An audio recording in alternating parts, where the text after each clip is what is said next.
Bienvenidos chicos nuevamente a su clase de sistema respiratorio. Yo soy la doctora María Teresa Pérez Narrea y hoy día vamos a hablar de un tema que lo van a volver a tocar cuando llevemos sistema excretor, ya que es una función que cumplen dos órganos, que es el pulmón y el riñón. Es el manejo del pH del medio interno, es decir, la regulación ácido-base. En esta clase solamente vamos a tratar la regulación que hace el pulmón en regular el pH del organismo. ¿Okay? Ya cuando lleguemos a excretor hablaremos de qué hace el riñón para también regular el pH del medio interno. Pero antes de empezar con pulmón y ácido base, tenemos que recordar un poco acerca de bioquímica. Y para ello, para entender un poco qué cosa es un ácido, qué es una base, cómo se disocia, ¿no? Hay que tener estos conceptos claros. Vamos a hablar primero del agua. El agua es una molécula que tiene 3 átomos.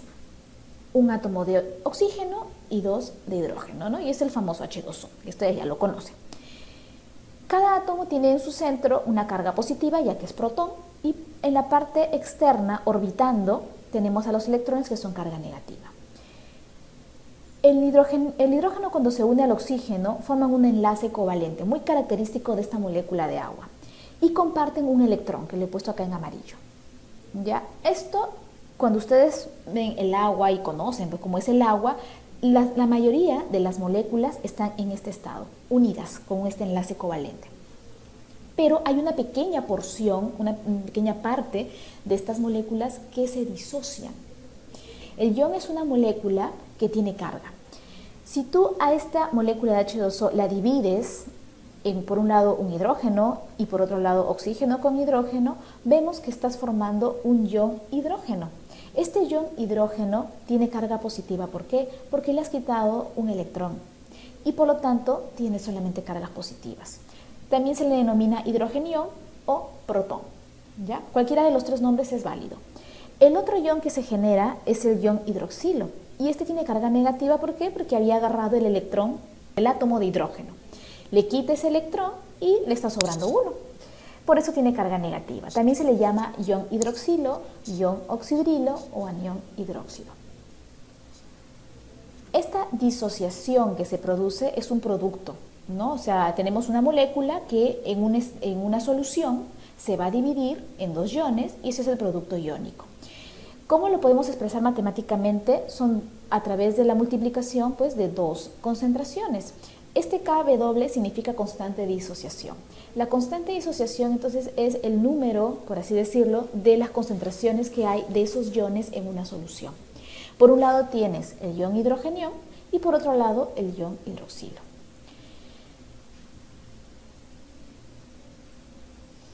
Como se han dividido de una sola molécula, tienes igual cantidad de ion hidrogeniones con igual cantidad de iones hidroxilos. Ambos tienen un número que es aproximadamente de 1 por 10 a la menos 14. Esa es la constante, o sea, ¿qué tanto se han disociado? Es 1 por 10 a la menos 14. Si yo tuviera que elegir solamente cuánto es de ion hidrogenión en esa solución, simplemente es la mitad. Sería 1 por 10 a la menos 7. Igual, el ion hidroxilo tendrá que ser 1 por 10 a la menos 7, es decir, es que tanto de estas moléculas, o estos iones, perdón, están en esa solución. ¿Cuánto es la constante de disociación? ¿Cuánto se van a separar? Es un número muy pequeño porque es 10 a la menos 7, o sea, es 0, y cuenta 6 números hacia la derecha, ¿no? Hasta llegar al 7. Es un número bastante pequeño. Ok, antes de continuar con esto de los hidrogeniones y los iones hidroxilos, tenemos que tener en cuenta 2 términos importantes que lo vamos a hablar a lo largo de toda la clase, que es el término ácido y el término base. Ácido viene del latín acidus, que significa agrio, y bueno, tiene ese sabor, ¿no? Tiene un sabor agrio. Es una sustancia capaz de donar hidrogeniones. Esa es la característica del ácido. Dona hidrogeniones, los libera hidrogeniones. Si ustedes, no sé si han visto alguna vez esas tiras que es para medir el pH, hay unas tiras tornasoladas, va a cambiar de color azul esa tira a un color rojo. Esa es la característica que tiene el ácido, vira de un tornasol azul a rojo. Por eso le he puesto acá el color ácido en rojo, ¿ya? Además, los ácidos, si yo los pudiera tocar, ¿no?, al tacto, los ácidos, el ácido es una consistencia muy acuosa, a diferencia de la base que la vamos a ver después. Hay dos tipos de ácidos, los ácidos fuertes y los ácidos débiles. Para ello, el ácido, como les dije, está formado o es capaz de poder disociarse. Al disociarse, se queda con una base conjugada más un hidrogenio. Si esto lo volviera a juntarse, la base conjugada se volviera a unir a este hidrogenio, forma un ácido, o sea, la reacción es reversible, ¿ok? Hay que tener en cuenta eso. En cambio, la base es una sustancia capaz de aceptar hidrogeniones, a diferencia del ácido. La base, el término base también se le llama álcali, que viene del griego alkili y significa ceniza. Y le pusieron así porque en realidad la mayor fuente del álcali antiguamente la encontraban allí, en la ceniza. Por eso quedó con ese nombre, ¿ya? Entonces se le puede decir, como les digo, álcali o le podemos decir base. La base también, si yo lo pudiera tocar, ¿no?, al tacto, es al tacto es resbaloso, ¿ya?, o medio jabonoso. Esa es la característica de la base y es muy difícil, muy pocas veces puede disolverse, son insolubles en un medio acuoso estas sustancias. Las bases también pueden ser fuertes o pueden ser débiles. Vean acá tenemos una base, ¿ya? Le añadimos un hidrogenio a esta base, porque finalmente, ¿cuál es la característica de la base? Aceptar hidrogeniones, ¿no? La base se une a un hidrogenio y que forma un ácido conjugado. Se llama conjugado porque ya lo uní, ¿no? O sea, una base con un hidrogenio. En cambio, en el ácido, ¿se acuerdan? El ácido ya tiene en su componente un hidrogenio. Cuando se divide, se disocia, forma una base conjugada más un hidrogenio. ¿Ok? Ahora, yo les dije que hay ácidos fuertes, ácidos débiles, bases fuertes y bases débiles. El ácido fuerte es aquel ácido que dona fácilmente un hidrogenio. O sea, ese ácido lo diluyes y se disocia fácilmente. O sea, libera fácilmente un hidrogenio. En cambio, el ácido débil no. El ácido débil en una sustancia queda como ácido. Muy pocas veces o muy rara vez se disocia. Muy difícil que se disocie. En cambio, la base fuerte es aquella base que acepta fácilmente hidrogeniones. Apenas encuentra un hidrogenio, lo captura fácilmente. En cambio, la base débil es aquella que está en la solución y muy lentamente puede captar un hidrogenio. ¿Ok? Vamos a ver acá ejemplos. Un ácido fuerte es el ácido clorhídrico, por ejemplo. El ácido clorhídrico, al ser un ácido muy fuerte, si tú lo diluyes, se disocia fácilmente en un ion hidrogenio y queda su base débil, que es el cloro. ¿Ok? Ácido fuerte, entonces, es el ácido que dona fácilmente hidrogeniones. Vamos al ácido débil, como el ácido acético, que es este de acá, esta fórmula. El ácido acético es muy débil, quiere decir que muy difícilmente va a donar ese hidrogenio, quedando como un acetato que vendría a ser la base fuerte. ¿Por qué es base fuerte? Porque la base fuerte era aquella que no soltaba el hidrogenio, ¿no? Por lo tanto, siempre a un ácido débil le corresponde una base fuerte y a un ácido fuerte le corresponde una base débil. Ya, en el organismo hay un montón de sustancias que pueden funcionar como ácidos fuertes, hay ácidos débiles, hay bases débiles y también bases fuertes. Esto también vamos a ver a lo largo de la clase, este tipo de sustancias. Entonces, retomando ahora lo que es el pH, ya hemos hablado de los ácidos y los bases, regresamos ahora a nuestro tema de pH.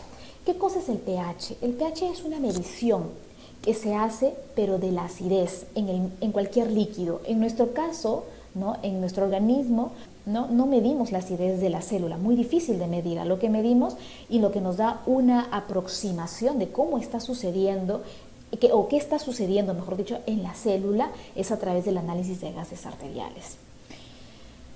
Esta medida de acidez, si pudiéramos también ponerlo como algo matemático, lamentablemente tenemos que recordar matemática, aunque algunos no queramos, se mide a través de un logaritmo negativo de la concentración de hidrogeniones. ¿Por qué hablamos de logaritmos y negativo?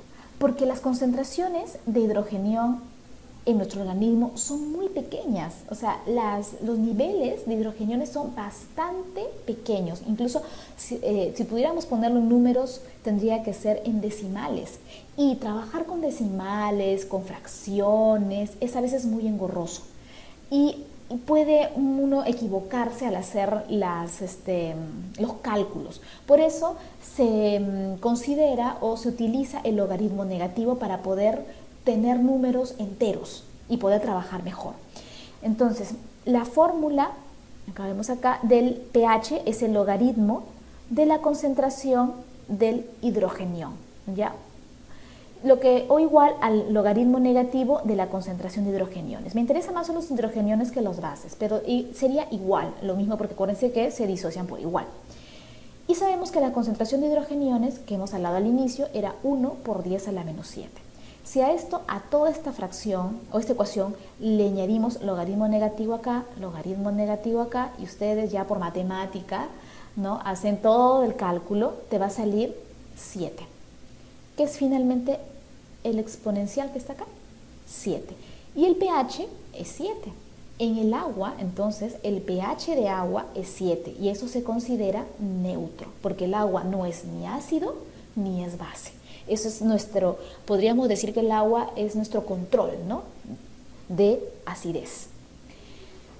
Vamos a poner acá un ejemplo. Vamos a suponer que la concentración de hidrogeniones es 0,0001. Eso quiere decir que es 1 por 10 a la menos 4. Acá estamos hablando en unidades de milimoles, ¿ok? Hay que tener en cuenta porque van a encontrar en algunos libros dígitos diferentes y es que seguro han utilizado o miliequivalentes o nanoequivalentes. Pero en este caso solamente estoy hablando de milimoles.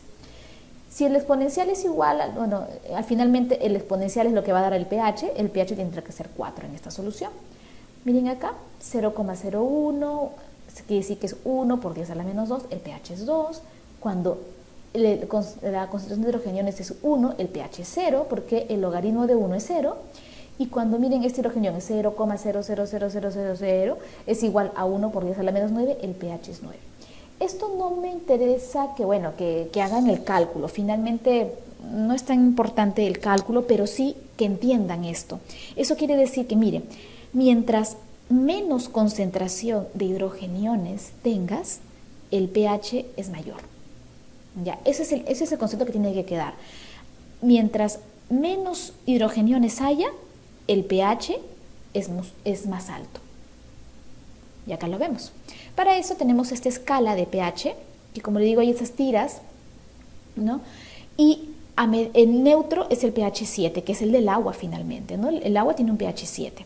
A medida que tú te alejas hacia el lado izquierdo, en este caso disminuyes el pH, tus hidrogeniones aumentan. Y eso se llama ácido, ¿no? En cambio, mientras más te alejes hacia el lado derecho en este caso y aumentes el pH, tus iones hidroxilo están aumentando. O si lo quieres ver de otra manera, el ion hidrogenio disminuye muchísimo más, ¿ya? Entonces tienes dos áreas, hacia el lado del pH menor de 7, que vendría a ser una sustancia ácida, o hacia el lado de un pH mayor de 7, que es una sustancia álcali o básica. El valor normal en nuestro organismo es de 7.35 a 7.45. Estaríamos por aquí, ¿no es cierto? O sea, no es neutro. Nosotros tenemos tendencia más a la alcalosis. De 7.35 a 7.45 o en promedio 7.4, que es el valor que debemos encontrar. Si el pH es más de 7.4, estaríamos yéndonos hacia este lado, estamos hablando de una alcalosis. Y si el pH se va hacia el otro lado, disminuye, estamos hablando entonces de una acidosis. ¿Ya? Esto es lo mismo. ¿Y cómo es que sale 7.4? ¿No? Porque dice, bueno, ¿qué pasó? ¿Por qué no es 7? No. ¿Por qué? Porque la concentración de hidrogeniones en sangre arterial es de 1 por 10 a la menos 7.4. Ustedes saben que esto es el pH, pasa acá, 7.4. Como les digo, esto es en milimoles. Cuando hablamos de equivalentes, sale 40 por 10 a la menos 9 equivalentes por litro. Igual, ustedes hacen la conversión, hacen el logaritmo de todo esto y te va a salir 7.4. O en algunos libros van a encontrar 0,00004 y el equivalente es por litro. Este era milimoles. Ya igual haces la conversión, lo que tú quieras, y te va a salir pH 7.4. Les pongo este valor del sodio, miren, que es 140 miliequivalentes. Miren, 140. Comparen esto con esto de acá, 0.00004. ¿Se dan cuenta la gran cantidad en comparación con el hidrógeno que hay de sodio? Y eso que es miliequivalente, ¿sabes? Eso quiere decir que la concentración de hidrogeniones en el organismo es poquitísimo, es bien poquito, pero a pesar de que está poquita la concentración que hay por litro de hidrogeniones, cambios sutiles del aumento o disminución del hidrogenión hacen una gran diferencia en la homeostasis del cuerpo, ¿no? O sea, es bastante importante, a pesar de que es un número tan pequeño, la regulación de este ion, ya del hidrogenio. Y eso lo hacen, como les digo, dos órganos, el riñón y el pulmón. Si fallan alguno de ellos, ahí vienen los problemas, ¿okay? Y empiezan a aparecer las acidosis y las alcalosis. Muy bien, seguimos entonces. Ok, esta es una escala de pH, miren, neutro, 7. ¿Quién es neutro? El agua pura. El agua pura, como les digo, no es ni ácido ni es base, pero miren qué sustancias, como por ejemplo pH 1, el ácido sulfúrico concentrado es un ácido bastante fuerte. pH 0, perdón, no era 1, pH 0, el ácido sulfúrico. Acá vemos, por ejemplo, el pH 0 es altamente ácido. ¿Como quién? Ácido sulfúrico concentrado. Vean cuánto de hidrogeniones hay. 1. ¿Cuánto de iones hidroxilo hay? 0,0000, o sea, poquitísimo ion hidroxilo, ¿no? Lo que abundan son los hidrogeniones. A ver, veamos el ácido clorhídrico, que es el que tenemos en el estómago. Tiene un pH 1, es bastante ácido. ¿Ya? Y dentro de las bases, a ver, tenemos, por ejemplo, los limpiadores de hornos, el agua de jabón tiene un pH de 12, ¿no? La soda cáustica, un pH 14, que es prácticamente un veneno, ¿no? Cuando uno ingiere por accidente, claro está, esta sustancia que es altamente álcali y es muy dañino en el tejido.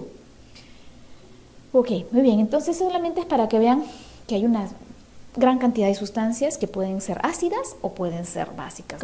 Bien, entonces, hasta aquí hemos hablado solamente de pH, algo de pH, de hidrogeniones, iones hidroxilo, hemos hablado de ácido y base. ¿Qué tiene que ver el pulmón acá? ¿Se acuerdan? Esta es una lámina que fue la primera clase de sistema respiratorio. La principal función del sistema respiratorio era intercambio de gases. Dentro de las otras funciones del sistema respiratorio estaba este de acá, que es el equilibrio ácido-base. Y vamos a tratar de esto ahora, ¿no? Equilibrio ácido-base. Cuando hablamos nosotros de equilibrio ácido-base, hablamos de pH, ¿ok? Y hablamos de dos sustancias importantes sobre todo, el CO2 y el bicarbonato. Y para eso, en la sangre arterial, que hacemos el análisis de gases arteriales, debemos tener el valor de estas sustancias para poder analizar ese medio interno y el pH. El valor normal del pH es 7.4. Y el rango es entre 7.35 o 7.45. Quiere decir que si yo tengo un paciente que el pH le sale 7.37, está normal, ¿ok? No hay ningún problema ahí.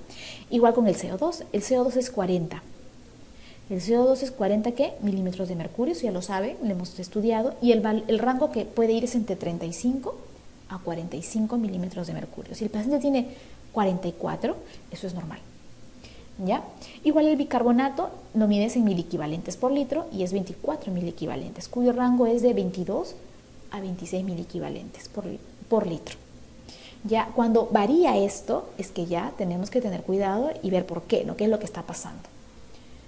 Entonces, esto queda para que, por favor, tienen que aprendérselo de memoria. Esto ya es de acá para toda la vida, ya, porque eso lo van a ver toda su vida cuando hagan análisis de gases arteriales. Estos valores tienen que estar ya metidos prácticamente en su ADN.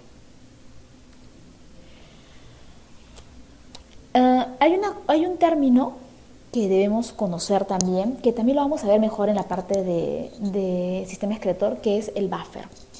El buffer tiene otro sinónimo que es tampón o amortiguador. es una sustancia, vamos a hablar de nuestro organismo, ¿ok?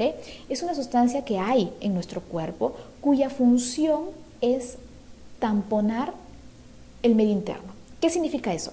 Significa que debe esta sustancia, de alguna manera, si se le añade alguna sustancia, sea un ácido o una base, a ese medio interno, este buffer va a intentar evitar que cambie el pH bruscamente.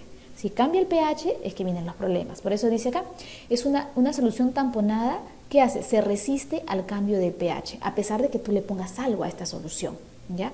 Generalmente está formado por una mezcla de un ácido débil y su base conjugada. ¿Se acuerdan? Un ácido débil es aquella sustancia que no cede fácilmente los hidrogeniones y está formada por una base conjugada, que es una base fuerte.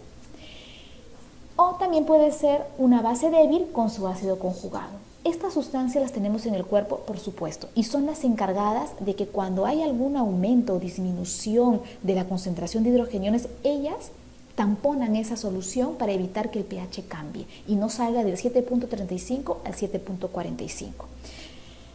Los buffers los puedes encontrar en el fluido extracelular, como cuáles, por ejemplo, el líquido intersticial o en la sangre, ¿no? Los puedes encontrar en el fluido intracelular, dentro de la célula, en el hueso, ¿ya? También es un lugar donde hay bastantes buffers.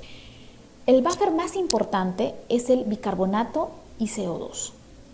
Ustedes saben que eso se forma del CO2, de esta anhidrasa carbónica, con el agua se unen y forman el ácido carbónico, que a su vez se disocia en hidrogenión y bicarbonato. El otro buffer muy importante es el fosfato inorgánico.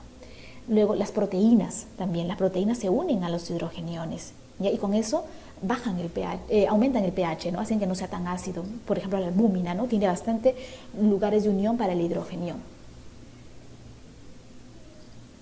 En el fluido intracelular, las proteínas celulares, ejemplo la hemoglobina. La hemoglobina es un tampón importantísimo porque se une al hidrogenión, ¿ya? Y eso también hace que no te aumente esa concentración y no tengas un medio ácido.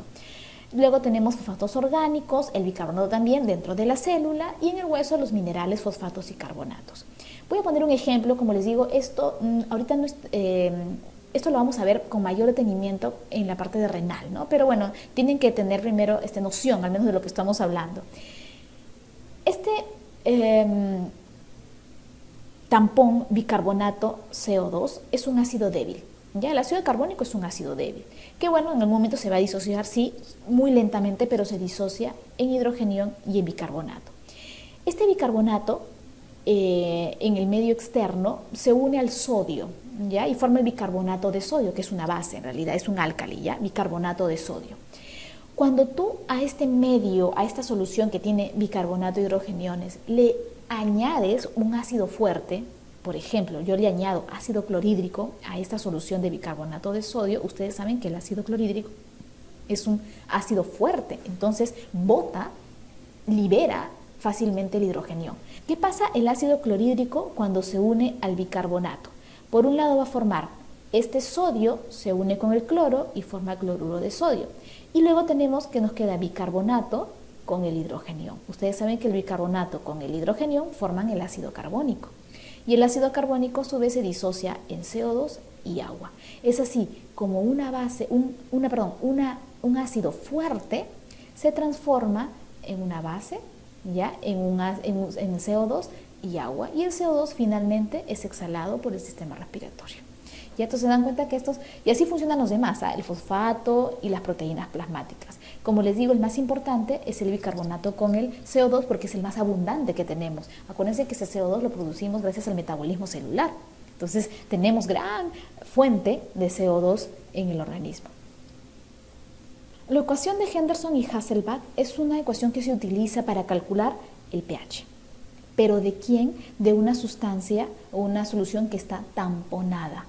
Ven acá, por eso le pongo acá una base y una ácido. Ustedes que un tampón, saben ustedes que un tampón es una sustancia formada por una base débil con su ácido conjugado o un ácido débil con su base conjugada. La fórmula es igual, pH es igual a pK más el logaritmo que existe de la relación entre la base y el ácido.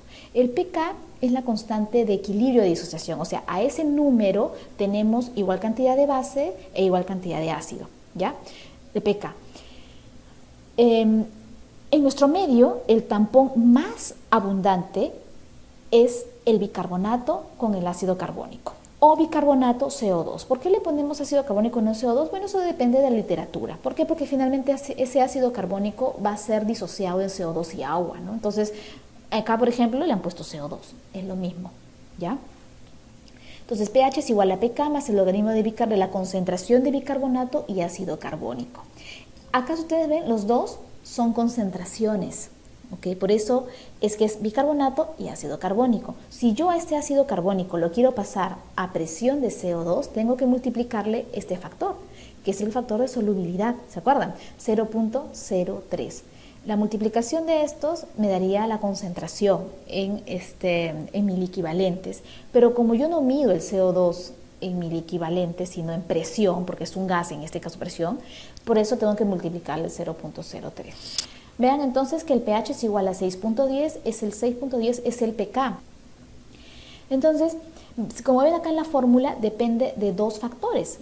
Uno es hacia arriba el bicarbonato y otro es el CO2. Si el bicarbonato aumentase, el pH aumenta, es directamente proporcional.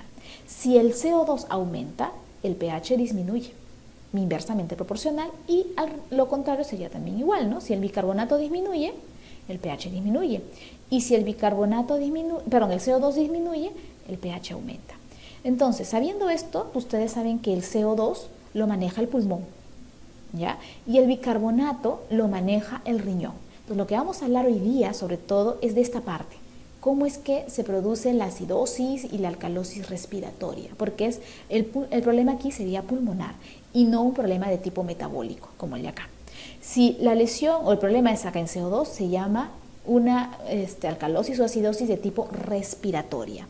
Si el problema es en el bicarbonato, es un problema de tipo metabólico. Si aumentas el bicarbonato, aumentas el pH. Si aumentas el CO2, disminuyes el pH. Entonces, se da cuenta que el bicarbonato es directamente proporcional al pH y el CO2 es inversamente proporcional al pH. Vamos a suponer que tenemos una lesión, un problema primario a nivel del bicarbonato. ¿Qué hace el organismo? El organismo tiene que mantener un pH estable entre 7.35 y 7.45. Entonces, si tú aumentas el bicarbonato, por fórmula, ¿qué debe pasar con el CO2 para poder evitar que el pH cambie? Tienes que aumentarlo y eso se llama compensación. O sea, si el problema es metabólico, el pulmón lo compensa aumentando la presión de CO2. ¿Ok? Lo contrario, vamos a suponer que el problema es a nivel respiratorio, CO2. Si el CO2, vamos a suponer, disminuye, ¿ya? El pH tiene que aumentar, ¿es cierto?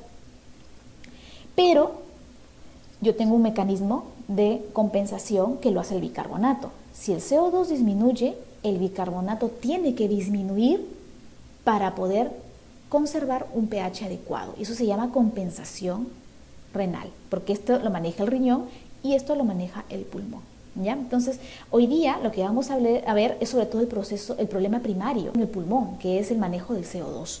Si tu CO2 cambia, tu pH definitivamente va a cambiar y va a tener una respuesta compensatoria a nivel renal manejando el bicarbonato. Entonces, ¿por qué es tan importante regular el pH? Porque muchos de los procesos que se hacen en la célula, casi todos, tienen influencia del pH. Tú sabes que el pH normal es entre 7.35 y 7.45, pero el rango máximo que puede sobrevivir una célula es entre 6.8 y 7.8.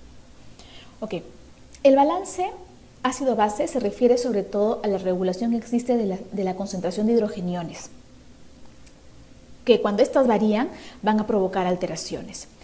¿De dónde vienen estos hidrogeniones? Finalmente, vienen del metabolismo de la célula. Ustedes saben que la célula produce CO2, o de la ingesta de alimentos ricamente ácidos, gaseosas, dulces, azúcares refinados, carnes.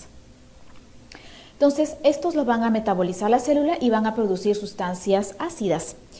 El CO2 que viene del metabolismo es una de las fuentes de de hidrogeniones y la otra fuente es la que viene de los alimentos. Tenemos dos entonces, uno de tipo respiratorio, por así decirlo, porque el CO2 es producto de la respiración celular, y uno de tipo metabólico, que es proveniente de la ingesta de alimentos, ¿no? Y salen estas sustancias. Gracias a Dios, contamos con un sistema que me permite tener una homeostasis del hidrogenio y está compuesto por tres estructuras, o dos órganos y unas sustancias. Uno es el riñón, que lo van a ver en el sistema excretor, el otro es el pulmón, que lo vamos a ver ahorita, y las sustancias reguladoras, que ven acá, que es los buffers que hay en la sangre. ¿No se acuerdan que hemos hablado al inicio, ¿no? El bicarbonato, el fosfato, las proteínas que se encuentran disueltas en el plasma. El CO2, como les digo, lo va a manejar el pulmón y lo va a eliminar, y los otros, que son el ácido láctico, ¿no? Y algunas otras sustancias metabólicas, son eliminadas gracias al sistema excretor, o sea, al riñón. Bien, vamos a hablar entonces del pulmón. ¿Cómo funciona esto? ¿Cómo excreta el pulmón el CO2? Bueno, el CO2 sabemos que es como producto del metabolismo de la célula y puede ser transportado por la sangre a través de varias formas, ya sea intraglóbulo rojo o extraglóbulo rojo. Dentro del glóbulo rojo, que es lo más importante, puede estar disuelto, puede estar unido a la hemoglobina. Acuérdense que en este momento la hemoglobina deja el oxígeno, se queda como desoxihemoglobina y este es altamente afín al CO2. ¿Se acuerdan? Efecto Aldane. Perfecto. El otro porcentaje, que es la mayor cantidad, es de CO2 más agua, gracias a una enzima que es la anidrasa carbónica. Esta anidrasa no es exclusiva del glóbulo rojo, la puedes encontrar en el riñón y la puedes encontrar también en el pulmón. Y forma ácido carbónico, que a su vez se divide en hidrogenión, ¿okay? Y en bicarbonato, que es el que finalmente va a salir al plasma y va a ser, sale gracias a que ingresa el cloro. Hay un contratransporte ahí.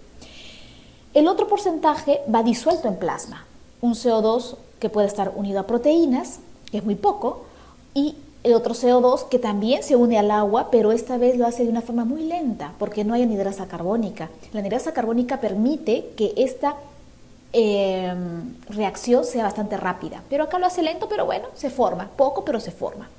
Ácido carbónico, tenemos igual, hidrogenio más bicarbonato. Y otro es el disuelto en plasma, el CO2 que está viajando solito en plasma, que es finalmente el que da la presión parcial, ¿no es cierto? ¿Se acuerdan? Todo lo que está disuelto y no unido a proteínas es el que da la presión parcial del gas. Si se dan cuenta, acá tenemos que el bicarbonato, cuando sale, junto con este bicarbonato que en muy poca proporción se produce en el plasma, pueden unirse al sodio y forman el bicarbonato de sodio, ¿no? Este bicarbonato se forma en una relación, en una proporción de 20, en comparación al CO2 disuelto en plasma, que es 1 nada más. Acá el CO2 le ponen como ácido carbónico porque ya se unió al agua, ¿okay? Este CO2, que vendría a ser el de acá en realidad, la relación entonces que hay entre el bicarbonato y el CO2 es de 20 a 1. Si yo tuviera que dosar sangre, ¿no es cierto? Voy a dosar del plasma, yo no voy a sacar del glóbulo rojo. Tendríamos entonces una relación de bicarbonato de 20 con una de 1. Estamos hablando de concentraciones, ¿ok? Perfecto. Esto es una vez que la sangre, ¿no es cierto?, llega a la célula, pero posteriormente lo mismo va a suceder, pero al revés, en el alveolo. Todo lo que está sucediendo hacia el lado derecho, como ven acá, ahora va a ser la reacción hacia el lado izquierdo, para poder eliminar el CO2 al medio ambiente. Entonces, vamos con la ecuación de Henderson y Hasselbalch, que ya la hemos visto, ¿no? La ecuación de Henderson y Hasselbalch se usa para calcular el pH de una solución que está tamponada, que ya tiene un buffer. El tampón en nuestro organismo más importante es este, el bicarbonato con el ácido carbónico o CO2, pongámosle. La fórmula es pK más el logaritmo de la concentración de una base y de un ácido, que es el tampón finalmente. El pK es la constante de equilibrio de disociación, es decir, que a este nivel de pH está disociado el bicarbonato y CO2. ¿En qué relación? 20 a 1. ¿Se acuerdan de lo que vimos anteriormente, no? Habían 20 de ácido carbónico y 1 de CO2. Si tú haces el logaritmo de 20 es 1.3. Por eso es que el pH en la sangre es 7.4. Obviamente estamos hablando de concentraciones normales, ¿no? No estamos hablando de patológicas. Cuando varía esto es que tu pH va a variar. ¿Se dan cuenta? Lo normal es 7.4. ¿Por qué? Porque la relación que hay entre bicarbonato y CO2 en sangre arterial es de 20:1. Si varía uno de esos, varía el pH. Entonces, veamos acá. Nuevamente les pongo la ecuación de Henderson y Hasselbalch, bicarbonato hacia arriba y CO2 hacia abajo. Vamos a suponer que el CO2, vamos a poner CO2 normal, pero el bicarbonato disminuye. Si disminuye el bicarbonato, el pH tiene que disminuir. Eso se llama acidosis de tipo metabólica. Si el CO2 es normal, perfecto, y el bicarbonato plasmático es alto, quiere decir que el pH sube. Por lo tanto, estamos hablando de una alcalosis de tipo metabólica. Lo que nos compete ahora en nuestra clase es este de acá. Si el CO2 disminuye, presión de CO2 disminuye, ¿qué pasa con el pH? Tiene que aumentar, porque son inversamente proporcionales. ¿Ya? Eso se llama alcalosis de tipo respiratoria. Y ya recuerdan que ustedes sus clases anteriores, cuando yo disminuyo el CO2, ¿qué causa me podría causar a nivel respiratorio? Porque el problema es el gas CO2 que lo maneja el pulmón. ¿Qué debe pasar para que disminuya mi CO2? Tengo que hiperventilar. Estamos diciendo entonces que una paciente o un paciente que hiperventila barre su CO2, disminuye el CO2, por lo tanto tu pH aumenta. Este paciente con hiperventilación tiene una alcalosis de tipo respiratoria. Pongámoslo al revés, si el CO2 es alto, como es inversamente proporcional, el pH tiene que ser menor. Entonces se llama acidosis y es respiratoria porque el problema es en el CO2.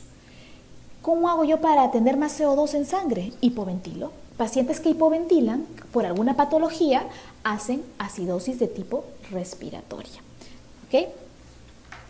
Ya, tenemos entonces pH. El pH normal es de 7.35 a 7.45. Si el pH está disminuido, eso quiere decir que tengo más concentración de hidrogeniones. Estamos hablando de una acidosis. Entonces, la acidosis puede ser o bien te aumentó la presión de CO2 o te disminuyó el bicarbonato. Vuelvan a ver su ecuación de Henderson y Hasselbalch. Si te aumenta la presión de CO2, produces una acidosis de tipo respiratoria. Pero si disminuye el bicarbonato, eso se llama acidosis metabólica.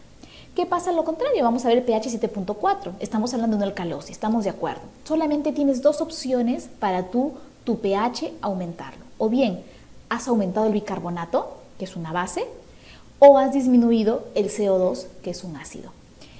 Pongámoslo así como ácido, ¿no? Si se ha aumentado el bicarbonato, entonces estamos hablando de una alcalosis de tipo metabólica. Y si se ha disminuido el CO2, es una alcalosis de tipo respiratoria. Entonces, lo que vamos a ver hoy día son estas dos, acidosis y alcalosis respiratoria. ¿Qué es la acidosis respiratoria? Es un desorden ácido-base en el cual el problema es la filtración de CO2. Hay mucha presión de CO2.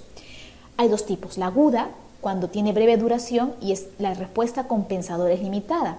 Y la crónica, cuando la compensación renal se incrementa, pero con el paso de los días. Pueden ser 3 días o 4 días. La acidosis respiratoria aguda, las causas pueden ser obstrucción de vía aérea, superior o inferior, estado asmático, trastornos de la ventilación perfusión, depresión del sistema nervioso central y compromiso neuromuscular. Acuérdense que en una acidosis respiratoria lo que está aumentando es el CO2 y si aumenta el CO2 es un paciente que está hipoventilando. Cuando un paciente deja de ventilar, cuando por ejemplo se obstruye en la vía aérea, si tú de casualidad no aspiras un cuerpo extraño, se va a obstruir tu vía aérea y te vas a quedar con más CO2. Por lo tanto, generas un pH ácido y si es un problema obviamente respiratorio, estamos hablando de una acidosis de tipo respiratoria. La crónica son enfermedades, como dice, crónicas, ¿no?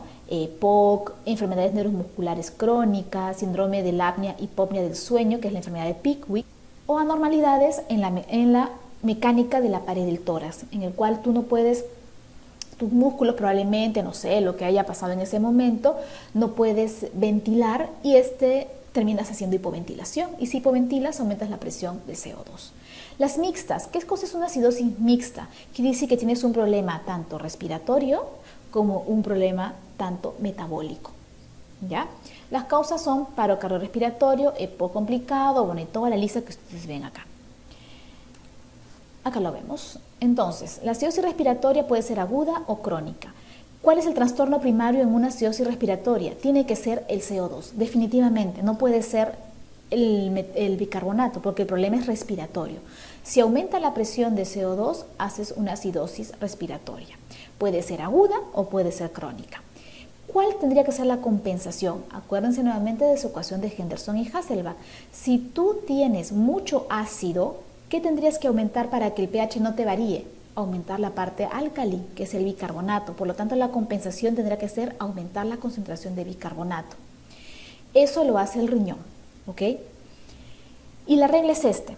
Si por cada milímetro de mercurio de CO2 que aumente, si es agudo el proceso, tiene que aumentar 0.1 miliequivalentes por litro de bicarbonato. Eso es lo que tiene que pasar, ¿ya? En crónica también, por cada aumento de milímetro de mercurio de CO2, aumenta 0.4 miliequivalentes por litro de bicarbonato. O sea, eso es lo que yo tendría que esperar frente a una acidosis respiratoria. A veces no sucede y ahí es que vienen los trastornos mixtos. Ahorita lo vamos a explicar mejor. Vamos con la otra, que es la alcalosis respiratoria. La causa de alcalosis respiratoria más importante es la hipoxemia. ¿Okay? Porque causa incremento en la frecuencia respiratoria y consecuentemente alcalosis. Son esas pacientes que hiperventilan, ¿cierto? Cuando tienes hipoxemia, acuérdense que presión menor de 60 milímetros de mercurio activa los quimiorreceptores, el paciente comienza a hiperventilar y barre con el CO2. Por lo tanto, tienes una alcalosis respiratoria. ¿Cuál es acá el problema? El problema es la hipoxemia, ¿no es cierto? Entonces tienes que corregir la hipoxemia para que puedas corregir el CO2. La corrección, como dice acá, del desorden subyacente, o sea, del primario, corregirá la alcalosis respiratoria. Entonces acá tenemos dentro de las enfermedades más comunes la hipoxia, enfermedad pulmonar intrínseca, grandes alturas, ICC, cardiopatía congénita, de estimulación de receptores pulmonares, drogas, que es lo más común, los salicilatos, a nivel del sistema nervioso central, hemorragia subaracnoidea, y otros pacientes psicóticas, ¿no? Fiebre, gestación, pacientes ansiosas que están hiperventilando y eso genera una alcalosis de tipo respiratoria.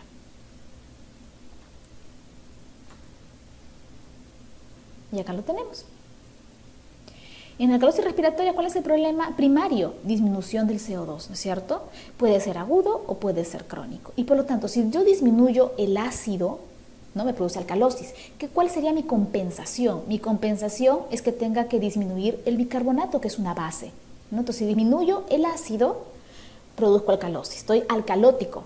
Entonces, ¿qué tengo que hacer para que no siga siendo alcalosis? Disminuir mi base. ¿Y cómo disminuyo mi base? Disminuyendo el bicarbonato. También eso es un mecanismo ya renal. ¿Y cuál es la regla? Por cada disminución de CO2, tiene que disminuir 0.2 miliequivalentes de bicarbonato. En aguda, y si es crónica, 0.4.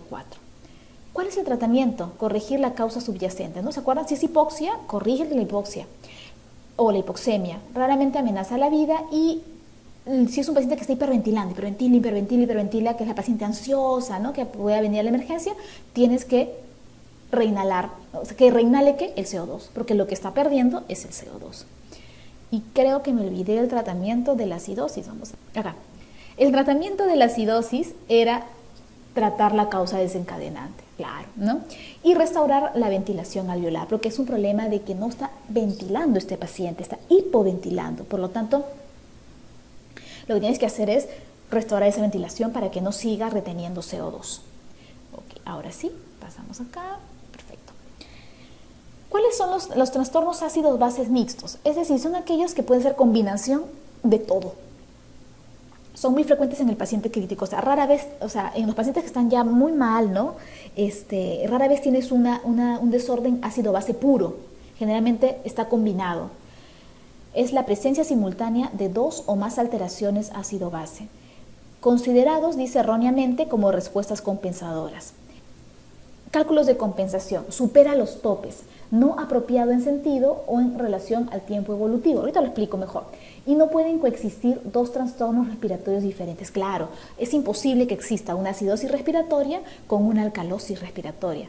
Imposible, ¿no es cierto? Porque o el pulmón está hiperventilando o está hipoventilando. No puedes tener los dos a la vez, por lo tanto no podría haber un trastorno respiratorio diferente en una misma persona. Cálculos de compensación. ¿Qué significa esto? Voy a pasar a la diapositiva anterior. Perdón. Estos son los cálculos de compensación. Quiere decir, miren, por ejemplo, en una alcalosis respiratoria el CO2 disminuye, ¿no es cierto? Por lo tanto, yo tengo que disminuir esto de bicarbonato. ¿Qué pasa si en vez de disminuyo demasiado el bicarbonato? O sea, lo que yo esperaba era que disminuya, no sé, 0.6 miliequivalentes, pero según esta regla veo mi pH y veo mi bicarbonato y no ha disminuido 0.6 como yo esperaría, ¿no? Ha disminuido 0.8, 0.9. Eso quiere decir que no está compensando, ha superado el tope de la compensación y esto está generando a su vez, por lo tanto, un trastorno mixto.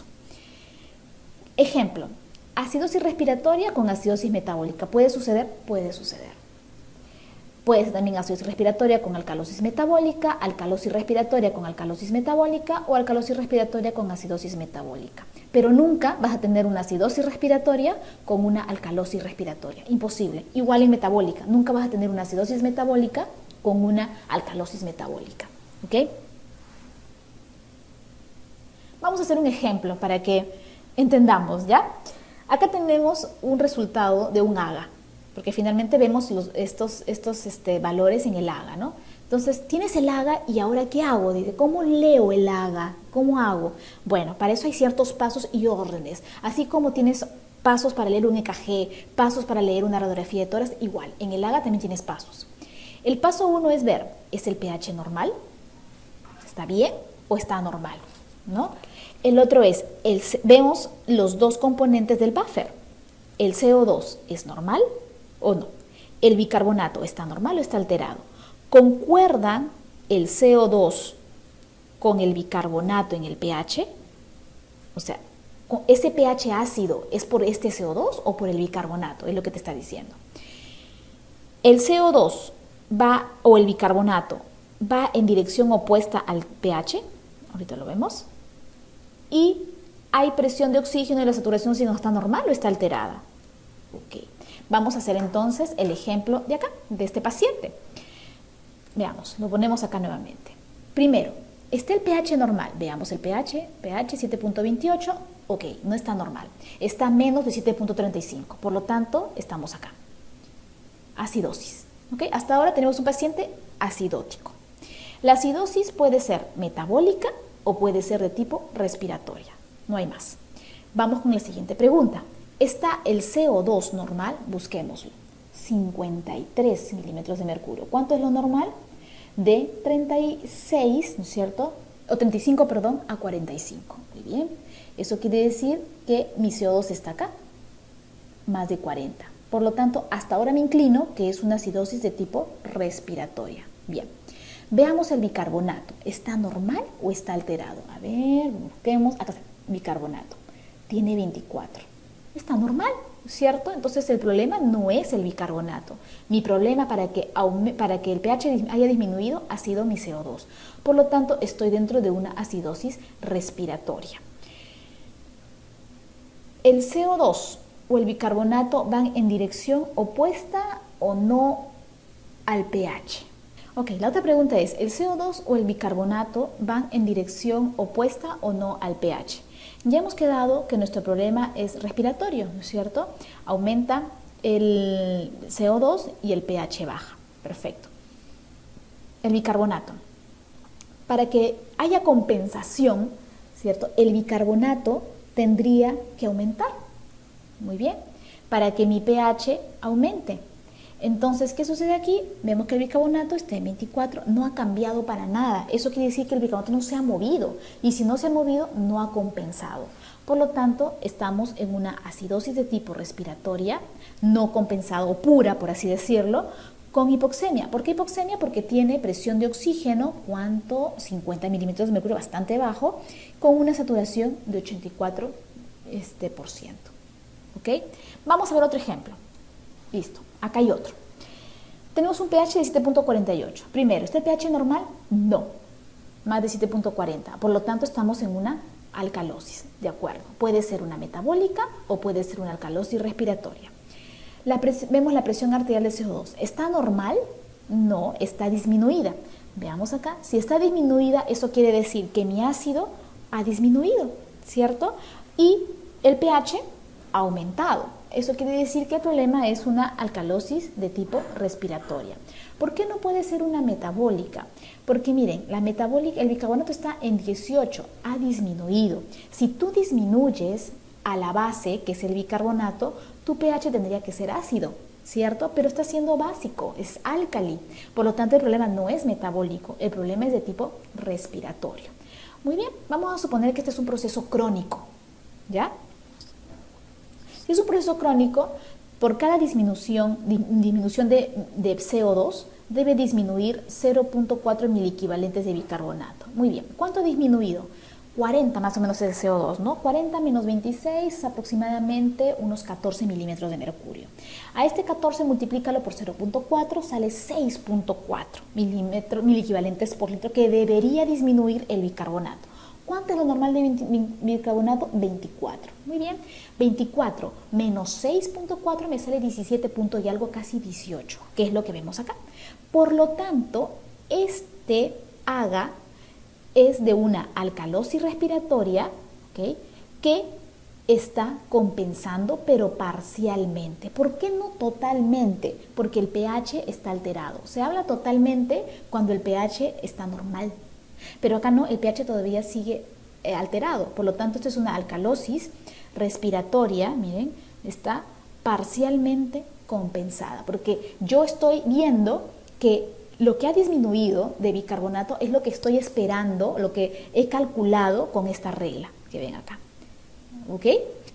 Vamos a otro ejemplo. Vamos a suponer el mismo paciente, ya los mismos datos, pero ya tiene bicarbonato 13. Ya mismo, es el mismo, miren. Ya. 7.48, alcalosis, muy bien. La presión de CO2 es de 26, muy bien. Es una alcalosis respiratoria y tendría que haber bajado 6. ¿Se acuerdan cuando hicimos el cálculo? Estoy hablando de una crónica. Y salía 24 menos 6 es 18 y tiene 13. Es decir, que el bicarbonato ha disminuido demasiado. O sea, ya eso es patológico. O sea, ha salido ¿de dónde? De mi tope de compensación. Por lo tanto, si sale del tope de compensación, eso es un trastorno mixto. Si tienes bicarbonato disminuido, eso quiere decir que será una alcalosis o una acidosis. Tiene que ser una acidosis. Respiratoria metabólica, tiene que ser metabólica porque el problema es el bicarbonato. Por lo tanto, es una alcalosis respiratoria, mira de acá, ¿cierto? Más una acidosis de tipo metabólica. Y bueno, y antes de terminar, si bien es cierto, ya hemos hablado de lo que es la parte respiratoria porque es el tema que tenemos que hablar, no puedo dejar de pasar de largo la parte metabólica, ¿no? Para que siquiera tener una idea, ¿no?, de cómo funciona esto. Rápidamente nada más. La acidosis metabólica es aquella en la cual tú tienes un pH disminuido y el problema primario es el bicarbonato. O sea, tienes un pH muy ácido, por lo tanto, lo que tiene que haber pasado para que haya una acidez en relación al bicarbonato es que esté ya disminuido. ¿Y qué es lo que debemos hacer para compensarlo? Primero, el pulmón tiene que ayudarnos, ¿no es cierto? El pulmón maneja el ácido. Si tú tienes acidosis metabólica, ¿qué crees que hará el pulmón con el CO2? Si es que es un ácido, el CO2 tiene que disminuir. ¿Y cómo disminuyes? Hiperventilando. Eso ya lo conocen. Barres el CO2 y generas una alcalosis respiratoria que va a compensar de alguna manera la acidosis metabólica. Bueno, también los tampones y todo lo demás que lo van a ver ya en su debido momento. En la alcalosis metabólica el pH está aumentado, es un pH básico, álcali. ¿Y eso es por qué? Porque aumentó la base. ¿Y qué base ha aumentado? El bicarbonato. ¿Ya? Entonces, ¿qué hace el pulmón? El pulmón tiene que, si tienes alcalosis, tiene que producir acidosis. ¿Y cómo acidificas el medio gracias al pulmón? Aumentando la presión de CO2. ¿Y cómo aumentas? Hipoventilando. Hay una práctica esta semana, en realidad esta semana hay dos teorías. Una es la de pH, que es la que hemos visto ahorita, y la otra es de respuesta del pulmón o del sistema respiratorio frente al ejercicio, que lo va a hacer el doctor Roosevelt. Por lo tanto, la autoevaluación van a ser esos dos temas. Son 5 preguntas igual, pero de ambos temas. Y las guías, una va a ser de pH, puros ejercicios de pH, y la otra va a ser obviamente de respuesta del sistema respiratorio al ejercicio. Listo, chicos, entonces hasta acá acabamos. Espero que les haya servido, estudien y cualquier duda a sus profesores de práctica. Gracias.